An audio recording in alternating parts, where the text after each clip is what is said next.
Sa video ito, meron tayong iba-bike check na napakaluma na motorsiklo na makikita natin. Pero samantalang pumupunta tayo doon, may nadaanan tayo na ganitong eksena na napakaganda talaga. Isang tricycle at saka may ilto na nakakarga sa likod. So ngayon dumako tayo sa main topic natin, which is itong nakatambay na isang motorsiklo. Kilalanin natin ito kung ano itong gem, itong treasure na nandito na tumagos sa ating palaisipan.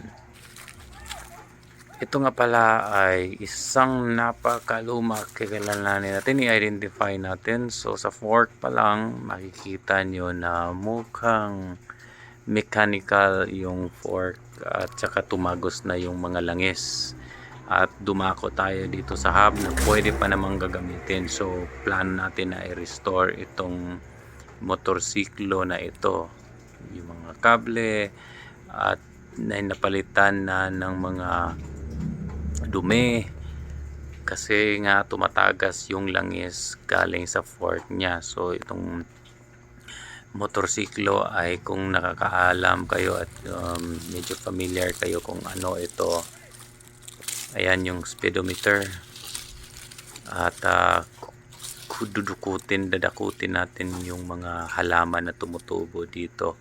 So walang daya-daya ito, unlike doon sa mga gumagawa ng mga restoration videos na kung saan nila nilulublob lang nila o nilalagyan nila ng mga putik para magmukhang luma or nakatambak or scripted lang. So ito ay legit talaga. Makikita nyo na dun talaga tumutubo yung mga vines at kung ano-anong mga halaman na tumutubo na dito. So dito na talaga siya umulan at umaraw, at kung sa tingin nyo ay pwede pa ito na salbahin or igawin natin ng mga na motor project, ay gagawin natin ito kung sakali na po pwede pa. Pero sa tingin ko ang dami ng parts kasi na nawala at tinanggal.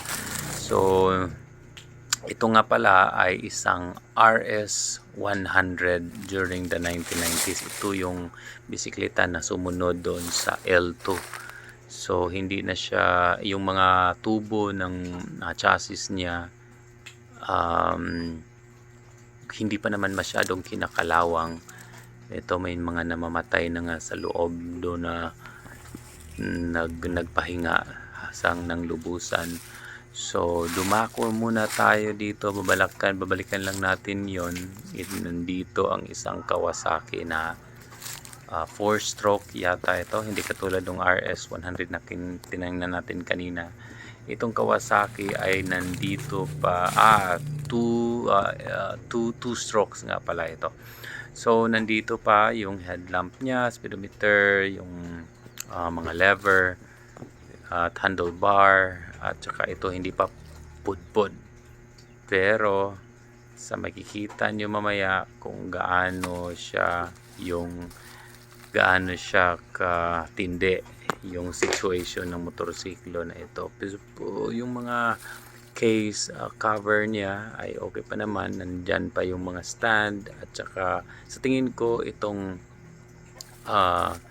swing arm ay hindi pa naman ganun katindi, pero ito talaga yung mga tapaludo at saka yung chassis niya ay makikita nyo na may kalawang na talaga. Pero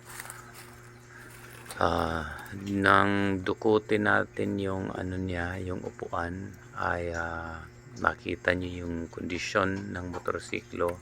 So yung mga metal plates sa ilalim ng upuan, dun sa protector ng fender, pati dito sa tangke ay wala na, malubha na siya na hindi na magagamit ito.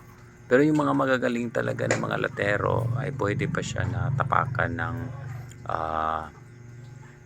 metal plates. Pero sa tingin ko ay hindi na siya ganun ka-wise kung gagamitin yon. So pwede nyong palitan ng tangke.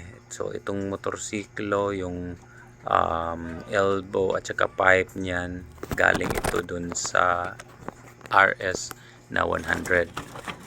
So titingnan natin, medyo mas maliit yung RS na elbow at saka yung pipe niya. So pwede pa natin gagamitin yun kasi nung mga ilang buwan or mga ilang taon ay kinuha natin yung actual na tangke ng motorsiklo na ito because balak nga sana natin yung mga 2009 before nag-pandemic yung RS.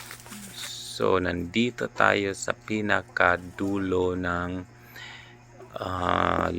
linya ng mga motorsiklo na itong Yamaha L2. So yung huling registration noon is 2001 pa yata or 2000, hindi ko na malala, pero nakalagay doon sa likuran. So ito ay made in Japan. Itong crank cover wala na, at saka yung chassis niya ay pwede pa itong i-restore. So kompleto pa yung fork niya at saka yung wheel set, saka yung hubs at saka pati sa likuran. So makikita nyo hindi na siya original kasi nakakabit dito sa kanyang sidecar kasi ginawang tricycle ito. At saka tinambak na lang sa ilalim ng siniguelas at saka sa ilalim ng puno ng niyog at saka ng molave. So nandito yung ibang mga parts na nakikita natin. Pinupunta-puntahan natin yung mga junk shop na nandun yung mga ibang mga tangke na nakikita natin. I think DT ito kung sino sana makapanood nito na magaling sa mga motorsiklo. So yun yung SDX na hindi matapos-tapos. So antabayanan nyo na lang sa iba pang